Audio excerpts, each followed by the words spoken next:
Aquí podemos ver cómo pasas, Paul. Esta parte de la autopista está en construcción y podemos ver cómo la parte de abajo, todos los cimientos, todo eso es arena. Aquí todo es arena y nos comenta Paul que esto es parte de un nuevo túnel. New subway, a subway north-south. Okay. And there's been many problems, of course, you know, building subways. And they're going to drill under the city. But the city is built in a swamp. It's very weak earth. So they have to make all kind of precautions that the buildings are not falling down. And actually some buildings already fall. Yeah, they came lower and they broke up and catastrophe, ok.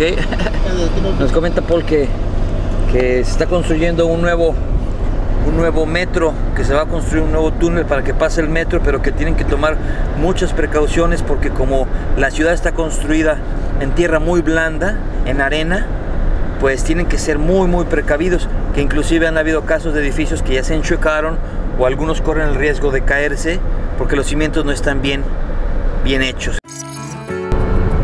That says Zaans Schans. How? Zaans Schans.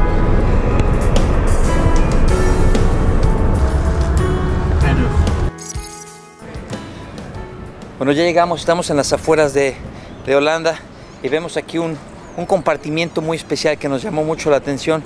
Es un depósito de pastelitos caninos. Lo queremos mostrar para que ustedes vean.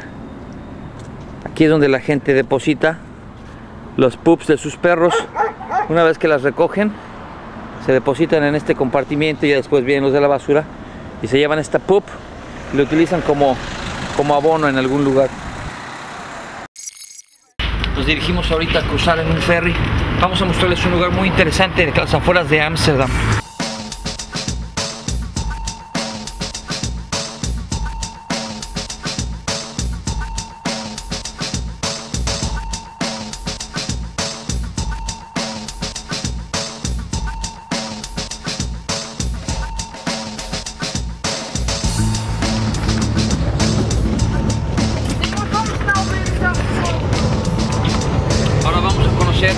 Los molinos de Holanda. ¿Para qué se usaban? Me comenta Paul que antes esta parte de Holanda, esta isla en especial, se encontraba rodeada de molinos. Los molinos eran una fuente de energía la cual se utilizaba para tratamiento de aceite, para cortar madera, para producción de alimento, procesamiento de harina, para muchísimas cosas se utilizaba la energía que generaban los molinos. Estamos aquí en Holanda. This where all the windmills used to be, like 1,000 windmills. Wow. Over 1,000 windmills. En toda esta zona. The funny thing is that these windmills were owned by just a few families, like maybe 20 families or something. And also they divided the risk. So they didn't own one windmill, no, they owned part in a windmill. All of them, they owned a little part of one windmill. Like a big society. I mean, they yes, were like partners with something like that. Shareholders. The shareholders. Because of dividing the risk, because these things could go up in flames very easy, you know, accidents happen. Just moved in like a building package, and they were trained, so they could put this together very quickly. And that was the same technique that they are using here. they were using here. The same thing was with the windmills. They're built just like that, you could take them up and put them somewhere else. Or you take them apart and then you can rebuild them somewhere else. All right. Yeah. That's interesting. Yeah, yeah. That's very interesting. It's, I think it's one of the first industrial revolutions. Yeah? Before steam. Before steam. Of course, you know, in Venice, they built like these warships they used on the Mediterranean. One every 2 weeks. There was a big wharf. They built 8, 9, 10 at the same time. That's also like an industrial thing, you know. Clever people. Yeah, I mean, people are the same like the last 100,000 years. Don't think that we are much more clever than those people back 100,000 years. Not at all. Not at all. We would have never come so far if they were. Yeah. Nos encontramos en este lado. Paul nos hizo favor de explicar algunos datos interesantes de cómo se construyó la industria en esta parte de Holanda. Ahora estamos esperando a que llegue el ferry porque vamos a cruzar de aquel lado y vamos a presentarles los típicos molinos de Holanda. Hay una especie de museo que queremos compartir con todos ustedes. Jokotorreando aquí en Holanda.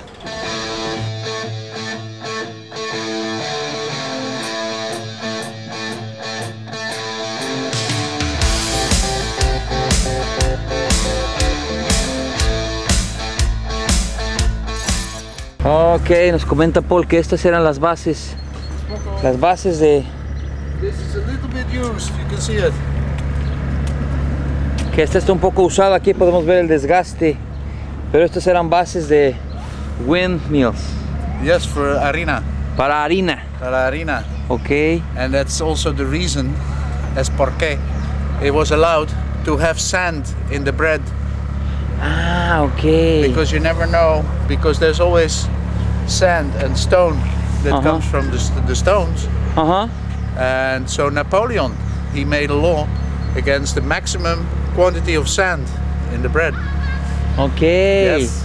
So you were eating bread and then you could taste like sand sometimes. No, not so bad. Not at all, but it has some minerals. Sometimes, you know, if you had nowadays, not anymore, but I remember that when you had these bread with the raisins, sometimes you take a high and